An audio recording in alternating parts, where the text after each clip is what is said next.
One on one bersama Anggia kembali, pemirsa. Sebelum kita jawab yang tadi, Pak, ini ada satu informasi mungkin yang harus juga penting masyarakat kita tahu, Pak Martinus, soal di Indonesia sendiri, wilayah mana, provinsi mana saja nih yang mungkin menjadi prioritas BNN untuk penanggulangan narkotika yang cukup besar? Ya, dari sisi supply, saya memprioritaskan ada 7 provinsi. Yang pertama Aceh, kemudian Sumatera Utara, Riau Kepulauan, Jambi, kemudian Palembang, lalu Kalimantan Barat dan Kalimantan Utara. Karena apa kita prioritaskan? Karena berada di posisi perbatasan laut maupun perbatasan darat. Kenapa ini menjadi prioritas? Di samping perbatasan tadi, dekat dengan tetangga kita yang memproduksi. Negara-negara penyuplai, mana saja itu Pak? Myanmar misalnya. Kemudian dari Afghanistan. Afghanistan ini mereka selalu melewati jalur laut lewat kapal-kapal tradisional dari pantai Iran dan masuk melalui perairan Sumatera bagian barat, pantai barat sampai ke selatan Pulau Jawa. Jadi memang prioritas di situ. Lalu bagaimana kita menutup pintu-pintu masuk? Saya mempunyai 6 strategi, tapi paling tidak ada 3 strategi yang awal yang kita prioritaskan. Yang pertama adalah kolaborasi. Maka hari ini saya jalan audiensi dengan kementerian-kementerian lain dan kepala lembaga lain seperti dari BIN, kemudian dari Bea Cukai. Minggu depan dengan TNI saya sedang merencanakan kita membangun kekuatan kolaborasi intelijen.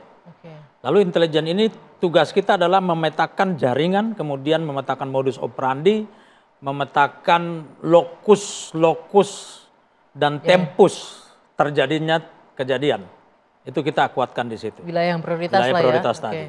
Lalu kemudian kita juga melihat modus operandi dan bagaimana mereka transporterkan atau mengantar barang dari satu titik ke titik lain. Ini juga menjadi prioritas kita dan kita berhasil kemarin 1,2 ton itu karena pendekatan itu. Yang di mana itu? Yang baru aja kita diekspos Februari kemarin. Nah kalau untuk berarti Sumatera aja yang jadi pantauannya. Pertanyaan saya gini Pak, mereka bawa kalau pakai jalan darat kan nggak bisa terdeteksi ya? Betul, tapi bagaimana caranya? Satu nggak ada pemeriksaan tuh di setiap border antar provinsi. Ya itulah makanya kita harus tahu dulu modus operandinya. Ketika kita sudah tahu modus operandinya, saya minta silakan kalian bermain. Mau main musik apa, ya kita akan menanggapi kalian. Karena kita sudah tahu. Saya kira seperti itu. Tadi kan kolaborasi dengan banyak pihak. Nah ini juga pertanyaan yang jadi pertanyaan banyak publik nih Pak. Ada 3 nih badan, ada BNN, Polri, ada Des Pemberantasan Baru. Gimana caranya agar nggak tumpang tindih nih? Ya satu yang pertama gini, bahwa jaringan narkoba ini banyak sekali. Tidak akan tumpang tindih. Tidak akan selesai. Gitu ya, nggak akan selesai. Nggak akan selesai. Justru kita semakin banyak semakin bagus menutup semua. Yang penting satu, koordinasinya. Maka kolaborasi menjadi penting. Dan saya bersyukur sekali hari ini lewat ke Astacita kemudian Pak Menko Polhukam mengimplementasikan dalam DES itu. Jadi sempurna kita akan melakukannya. Semakin kuat lah ya untuk pemberantasan. Nah ini Pak, ini untuk ibu-ibu di rumah, orang tua di rumah, bagaimana caranya bisa mendeteksi anaknya ketika udah mulai dalam tanda kutip kenalan sama narkoba atau bahkan jangan sampai kecanduan lah ya. Apa yang harus dilakukan Pak? Yang pertama kita punya, kembali lagi kepada data ya 312.000 anak remaja dari umur 10 sampai 25 tahun. Terperangkap. Ya. Kita menemukan ada 10 tahun. Kembali lagi kepada basis pendidikan moral. Bahwa basis pendidikan moral itu ada di keluarga. Di rumah ya. Betul. Maka seorang orang tua, seorang ibu harus bisa membangun relasi yang baik antara anak dan ibu.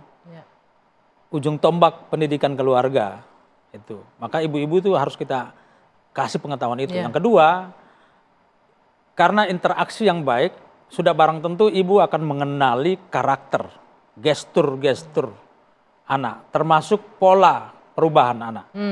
Maka ketika anak itu akan loncat kepada otoritas moral berikutnya, yaitu ruang permainan, pendidikan, dan lain-lain, ada perubahan ketika dia pulang ke rumah, ada perubahan. Ibu harus bisa mendeteksi mendeteksi itu ya. Itu. Jadi, ketika dia bisa mendeteksi itu, dia melapor kepada petugas terdekat. Anak saya harus direhabilitasi. Baik. Kira-kira seperti itu hal yang paling penting ya Pak, dari rumah bangunlah bonding yang kuat. Kita tahu untuk pemberantasan narkoba bukan PR yang mudah, dan dari pembicaraan ini tidak hanya tugas dan tanggung jawab aparat, tapi tugas masyarakat juga bersama-sama untuk mengawasi ini ya Pak ya. Pak Martinus Hukom, terima kasih sekali atas waktunya malam hari ini di One on One bersama Anggia. Mudah-mudahan apa yang kita diskusikan bisa menjadi informasi yang bermanfaat bagi pemirsa One on One. Terima kasih. Saya Dwi Anggia, saya tutup One on One malam hari ini. Kita jumpa lagi pekan depan. Sampai jumpa.